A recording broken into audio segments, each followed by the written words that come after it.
Oke, assalamualaikum warahmatullahi wabarakatuh.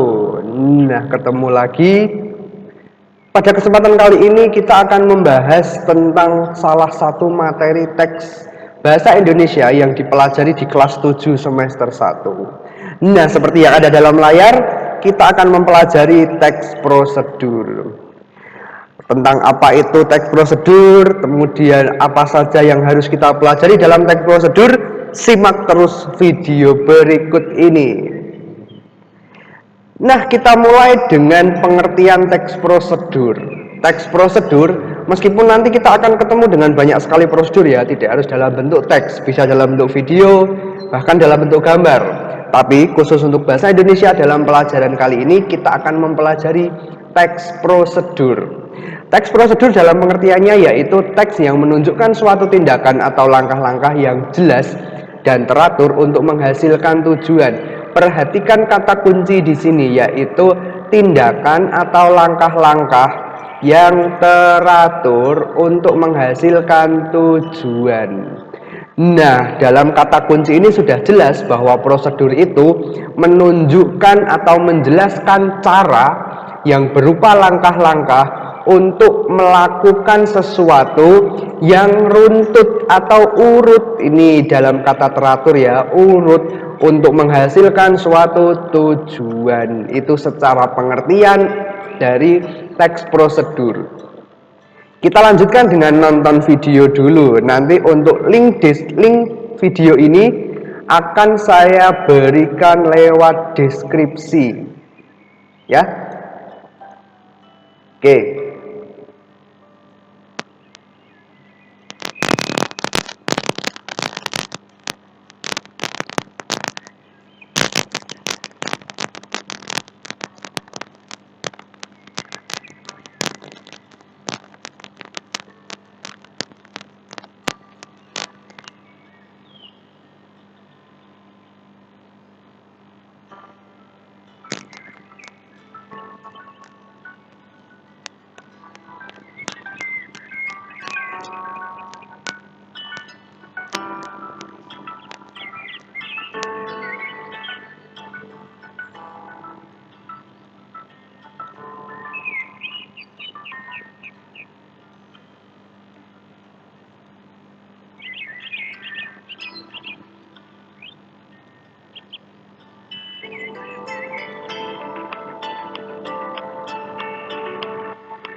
Oke, setelah menyaksikan video membuat cupcake dari teman-teman kakak-kakak SMA tadi, kalian tentu sudah lebih paham tentang apa itu prosedur. Ya, jadi prosedur itu seperti yang disampaikan dalam video tadi, ada tujuannya. Tujuannya kan membuat cupcake, kemudian ada alat yang diperlukan, bahan-bahan yang diperlukan, kemudian di situ ada langkah-langkahnya. Pertama, harus memasukkan terigu, kemudian memasukkan coklat, memasukkan telur, kemudian mengaduk di mix ya, kemudian dimasukkan ke dalam oven, lalu bagian terakhir adalah menghiasnya, itu kalau masak. Sekarang kita masuk dalam pembahasan kedua yaitu ciri teks prosedur. Ciri teks prosedur yaitu menunjukkan rangkaian atau runtutan cara yang sistematis atau urut ya. Dalam pembuatan cupcake tadi contohnya itu harus urut, jadi harus memasukkan terigu dulu, lalu kemudian baru telur, kemudian baru coklat dan sebagainya. Tidak boleh dibuatnya tidak urut, atau mungkin telur dulu baru terigunya belakangan, yaitu nanti tidak akan mencapai atau tidak akan menjadi tujuan, tidak akan jadi cupcake yang enak. Kemudian yang kedua, ciri-cirinya adalah bersifat faktual. Maksudnya faktual di sini harus sesuai dengan kenyataan, jadi tidak boleh ngarang ya, tidak boleh dikarang. Kemudian yang ketiga, menggunakan alat dan bahan. Dalam prosedur pasti kamu memerlukan alat dan bahan. Meskipun kamu hanya menjelaskan cara, misalnya cara belajar bahasa Inggris yang enak, tapi kan kamu tetap butuh buku, atau mungkin butuh alat musik, atau mungkin bukan butuh alat musik, butuh alat untuk mendengarkan musik, butuh ya yang lain-lain. Nah, itu termasuk juga masuk ke alat dan bahan. Kemudian ciri prosedur yang terakhir, banyak memakai atau menggunakan kalimat perintah. Kalimat perintah itu yang biasanya diakhiri dengan kan dan lah. Misalnya, masukkan telur ke dalam wajan. Nah, itu kan masukkan ya. Kemudian bukalah pintu itu pelan-pelan. Nah, itu kan kalimat perintah ya. Menyuruh seseorang melakukan sesuatu. Oke, kita lanjutkan dengan fungsi dan manfaat dari teks prosedur. Secara umum, prosedur itu kan menjelaskan cara melakukan sesuatu. Berarti manfaatnya dalam kehidupan sehari-hari, teks ini sangat bermanfaat karena dapat menjelaskan cara melakukan atau membuat sesuatu. Kalau kamu yang senang masak atau kamu yang senang berkebun misalnya, pasti di situ banyak cara-cara atau prosedur tentang memasak sesuatu. Buku-buku resep masakan itu kan sebenarnya prosedur. Atau cara ternak ikan cupang, nah itu kan juga prosedur. Itu secara garis besar manfaat dari teks prosedur. Nah, selain manfaatnya, teks prosedur itu juga berfungsi dalam menjelaskan suatu langkah-langkah atau cara melakukan dan membuat sesuatu. Jadi orang tidak akan salah langkah atau salah cara ketika dia sudah bisa membaca prosedur dengan baik, ketika dia sudah memahami teks prosedur dengan baik. Dia tidak akan salah. Misalnya untuk ternak ayam, ya dia tidak akan keliru kapan harus memberi makan ayam, mungkin pagi dan sore, itu tidak salah. Tapi kalau tidak ada prosedur, dia mungkin memberi makan ayamnya bisa setiap saat, dan itu ternyata tidak baik untuk perkembangan ayam tadi, gitu ya.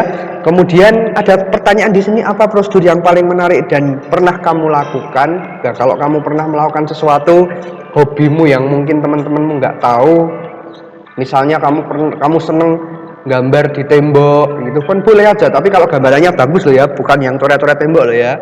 Atau mungkin kamu suka menggambar tokoh-tokoh kartun Korea, itu boleh aja. Jadi apa prosedur yang paling menarik dan pernah kamu lakukan? Coba dipikirkan baik-baik. Kemudian kalau kamu sudah tahu prosedur apa, coba tuliskan di kolom komentar. Oke, kita lanjutkan pembahasan dengan jenis-jenis prosedur. Ternyata prosedur itu tidak hanya ada satu, tapi ada tiga. Yang pertama, teks prosedur membuat sesuatu. Kalau membuat berarti harus ada hasilnya ya. Nah, kalau membuat tujuannya misalnya ini, membuat layang-layang, membuat coto Makassar, membuat wedang ronde. Nah, itu kan ada tujuannya. Layang-layang, coto Makassar, wedang ronde itu kan tujuan dari prosedur. Nah, yang kedua adalah teks prosedur memainkan atau menggunakan alat. Di sini ada cara bermain saluang atau seruling, bermain gangsingan. Ada yang tahu gangsingan ya? Gangsingan itu yang muter-muter itu loh. Kemudian bermain gamelan. Mungkin ada juga nanti cara memainkan wayang, cara bermain layang-layang. Itu kan kalau kamu memang hobi dan memang seneng, boleh aja itu kamu tuliskan menjadi sebuah teks prosedur.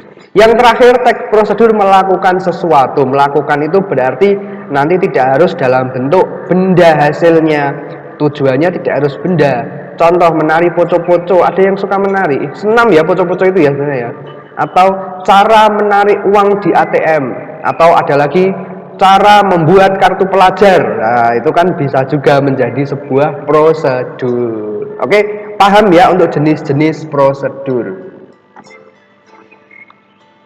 Oke, kita lanjutkan dengan prosedur membuat sesuatu. Oh, ini contohnya.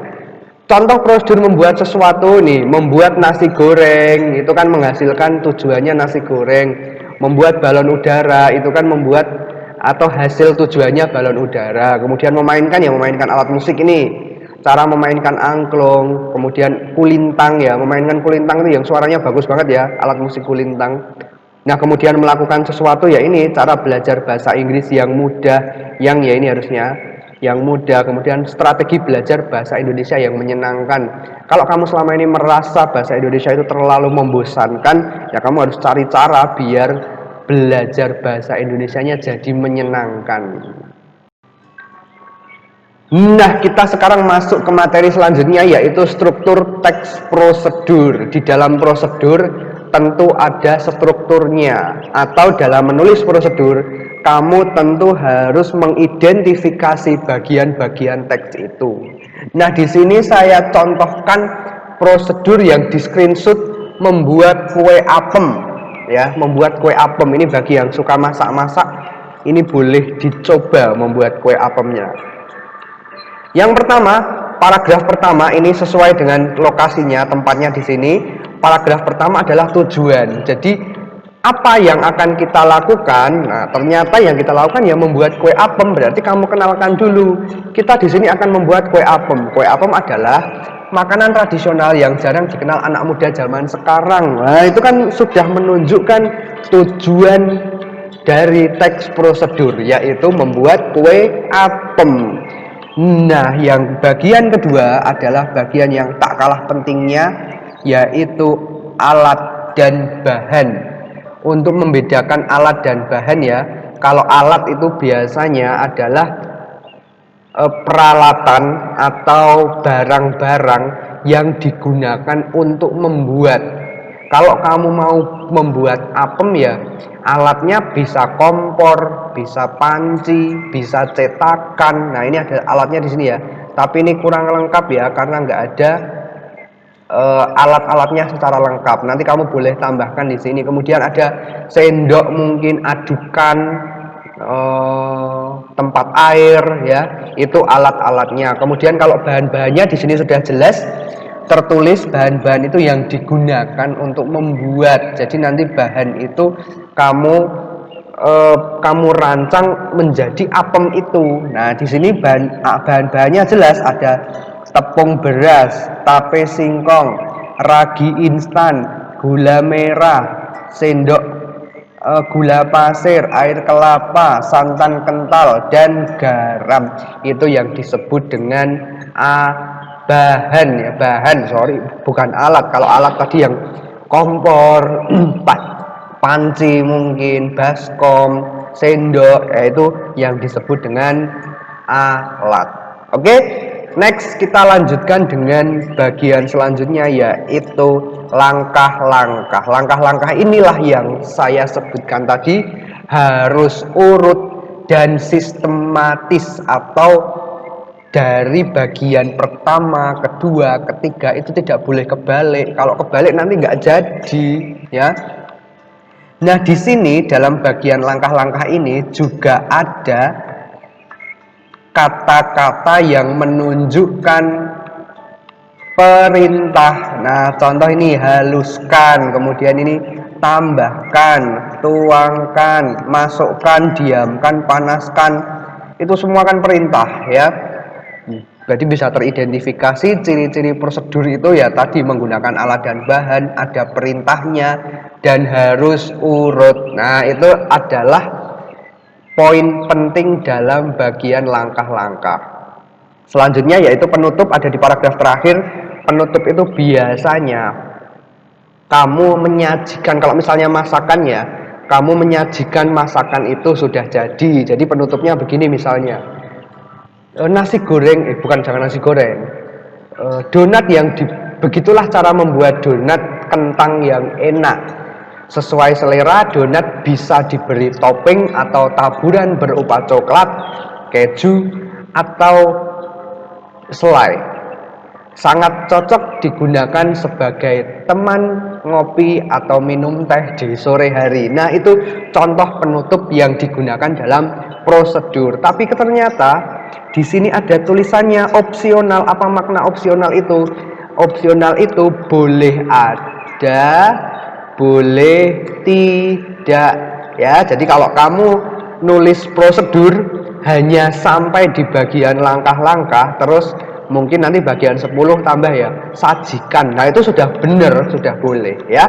Gitu untuk teks prosedur, struktur teks prosedur, Pak.